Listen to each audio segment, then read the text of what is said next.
Hello दोस्तों, कैसे हैं आप सब लोग। मेरा नाम अभिषेक है। आपका स्वागत है आपके चैनल जीएस मार्ग पर। हमारी मॉडर्न हिस्ट्री की सीरीज चल रही है और हमारा टॉपिक चल रहा है इस समय मराठा साम्राज्य, मराठा एम्पायर। लास्ट लेक्चर में हमने क्या कवर किया था कि मराठों के शासक कौन थे और मराठा साम्राज्य की स्थापना किसने की, उनकी क्रोनोलॉजी, उनके शासकों की, कब तक छत्रपति रहे थे, कब से पेशवा स्टार्ट हुए थे, दोनों में अंतर क्या है। ठीक है, तो आज हम लोग कवर करेंगे, आज हम लोग देखेंगे कि कौन से शासक इम्पोर्टेंट थे और उनके कार्यकाल में कौन सी महत्वपूर्ण घटनाएं हुई हैं। तो यहाँ से हम स्टार्ट करते हैं। मराठा साम्राज्य की स्थापना आपको पता है कि छत्रपति शिवाजी महाराज ने की थी। शिवाजी महाराज के बारे में अगर हम देखें तो इनका जन्म जो हुआ था 1627 में शिवनेर के दुर्ग में हुआ था। इनके पिताजी का नाम क्या था? शाहजी भोसले। माता का नाम जीजाबाई था। राजनीतिक गुरु कौन थे? दादाजी कोंडदेव। और आध्यात्मिक गुरु रामदास थे। देखिए, ये सारे पॉइंट एग्जाम में पूछे गए हैं, बहुत इंपॉर्टेंट हैं, आप इनको बार बार रिवाइज कर लीजिए। राजनीतिक गुरु कौन थे? दादाजी कोंडदेव। आध्यात्मिक गुरु रामदास। सबसे पहले 1643 में बीजापुर के सिंहगढ़ किले में जीत हासिल की थी, जिसको कोंडाना भी कहते हैं। और फिर 1646 में तोरण किले पर अधिकार किया। ये सब बीजापुर के अंडर में था। 1659 में बीजापुर के अफजल खां को भेजा गया था शिवाजी को मारने के लिए, लेकिन शिवाजी ने अफजल खान को पराजित करके उसकी हत्या कर दी थी। 1663 में औरंगजेब ने अपने मामा शाइस्ता खां को भेजा कि शिवाजी को कंट्रोल में करो और उसको बंदी बना के लाओ या उसको मार दो। तो ये पुणे में कैंप कर रहा था शाइस्ता खां। शिवाजी ने रात में शाइस्ता खां के कैंप पर रेड की और उसका अंगूठा काट दिया था। ये भाग रहा था, भागते हुए इसका अंगूठा कट गया था और उसके पुत्र को मार दिया था। ठीक है, तो शाइस्ता खां बहुत ही अपमानित होकर वापस लौटा था। 1664 में शिवाजी ने सूरत में लूट की थी। ये सूरत की पहली लूट थी। एक्चुअली सूरत में उन्होंने 2 बार लूट की है। ये सूरत की पहली लूट थी और ये मुग़लों के लिए बहुत ही अपमानजनक थी। फिर 1665 में मुग़लों ने जयसिंह को भेजा शिवाजी के अगेंस्ट में, शिवाजी के विरुद्ध। तो उस समय जयसिंह की ताकत ज़्यादा थी, तो शिवाजी ने देखा कि चीज़ें हमारे अगेंस्ट में जा रही हैं, चीज़ें हमारे विरुद्ध जा रही हैं, तो जयसिंह के साथ शिवाजी ने पुरंदर की संधि कर ली थी। इसमें संधि में क्या था कि कई सारे किले जो थे, आई थिंक 23 किले जो थे, वो मुग़लों को सौंप दिए गए थे। ठीक है, जिसमें कोंडाना भी था। 1666 में औरंगजेब ने शिवाजी को बुलाया था जयसिंह के कहने पे कि जयसिंह ने इनको आश्वासन दिया था कि शिवाजी के साथ अच्छा व्यवहार किया जाएगा, लेकिन वहाँ औरंगजेब ने शिवाजी का अपमान किया। शिवाजी इसको सहन नहीं कर पाए। फिर औरंगजेब ने शिवाजी को आगरा में कैद कर लिया था। ठीक है, शिवाजी को और इनके पुत्र संभाजी को। फिर क्या हुआ था? फिर आपको पता ही है कि शिवाजी कैसे कैद से बाहर निकले बीमारी का बहाना बनाकर, और शिवाजी और संभाजी दोनों। फिर कैद से बाहर निकलने के बाद 1670 में शिवाजी ने सूरत में दूसरी बार लूटपाट की थी। ये जो था, ये फिर से मुग़लों को चैलेंज, ये क्या था, ये फिर से उन्होंने मुग़लों को चैलेंज दिया था। फिर 1674 में शिवाजी ने रायगढ़ में बनारस के एक प्रसिद्ध विद्वान गंगा भट्ट द्वारा अपना राज्याभिषेक कराया। देखो, ये भी क्वेश्चन आता है एग्जाम में कि किसके द्वारा कराया था? श्री गंगा भट्ट द्वारा। ये कहाँ के थे? बनारस के थे। वहाँ अपना राज्याभिषेक कराया और छत्रपति की उपाधि धारण की थी। ठीक है, कब कराया था? 1674 में। बहुत इंपॉर्टेंट है ये। 1680 में शिवाजी की मृत्यु हो गई थी। ठीक है, तो ये सारी चीज़ें आपको पॉइंट वाइज याद होनी ही चाहिए। 1627 में जन्म हुआ। इनके पिता का नाम शाहजी भोसले, माता का नाम जीजाबाई। राजनीतिक गुरु कोंडदेव और आध्यात्मिक गुरु रामदास। सबसे पहले 1643 में सिंहगढ़ के किले पर जीत, 1646 में तोरण किले पर जीत, 1659 में अफजल खां की हत्या, 1663 में शाइस्ता खां पर 1663 में शाइस्ता खां को हराया था और उसका अंगूठा काट दिया था, उसके पुत्र को मार दिया था। 1664 में सूरत की पहली लूट हुई थी। फिर पुरंदर की संधि, काफ़ी इंपॉर्टेंट है। पुरंदर की संधि 1665 में। 1666 में शिवाजी को और संभाजी को आगरा में कैद कर लिया था। फिर वहाँ से कैसे ये निकल गए थे। 1670 में सूरत की दूसरी लूट। 1674 में छत्रपति की उपाधि धारण की थी। 1680 में शिवाजी की मृत्यु हो गई थी। काफ़ी इंपॉर्टेंट है सारे पॉइंट, तो आप इसको बार बार रिवाइज करिए। फिर नेक्स्ट रूलर थे कौन? संभाजी, छत्रपति संभाजी महाराज।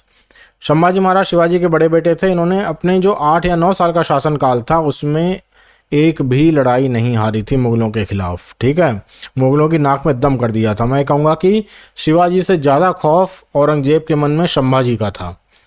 ठीक है, और 1689 को देखो, गद्दार हर जगह होते हैं, इनके साथ भी कुछ गद्दार थे। उन्होंने संभाजी के बारे में मुग़लों को बता दिया था।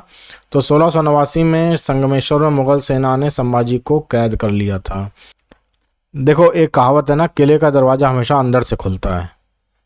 ठीक है, तो यहाँ वही हुआ था कि गद्दारों की वजह से संभाजी महाराज को कैद कर लिया गया था, बहुत टॉर्चर किया गया था, बहुत यातनाएं दी गई थी, इतनी यातनाएं दी गई थी कि बताना मुश्किल है, बताएंगे तो शायद आपकी आत्मा कांप जाए।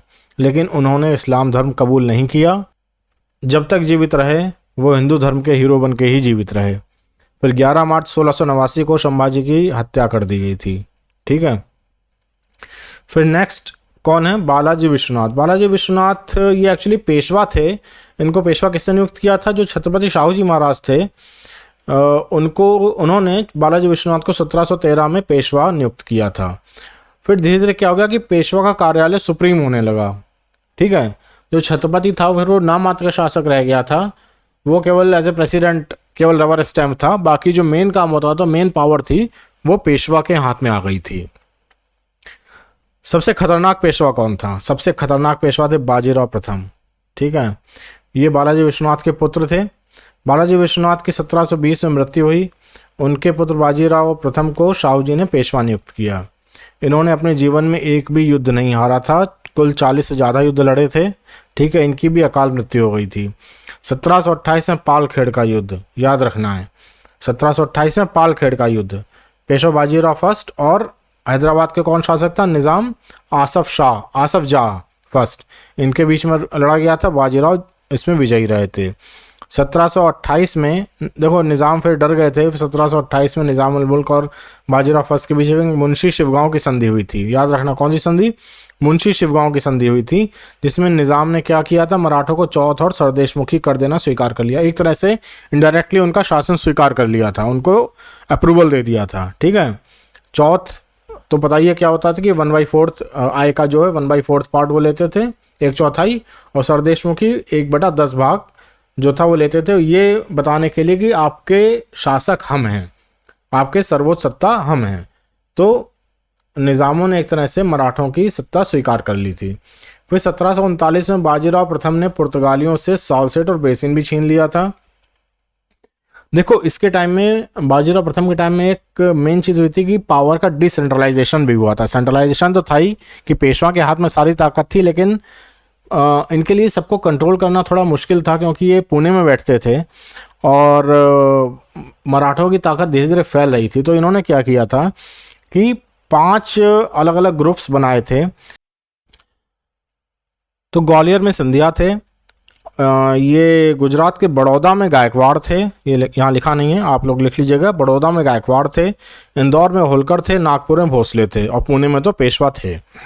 फिर 1740 में बाजीराव प्रथम की मृत्यु हो गई थी। अगर मैं कहूँगा कि अगर बाजीराव प्रथम की अकाल मृत्यु ना हुई होती या इनका जो जीवन काल था थोड़ा लंबा होता, तो शायद भारत का इतिहास कुछ और ही होता।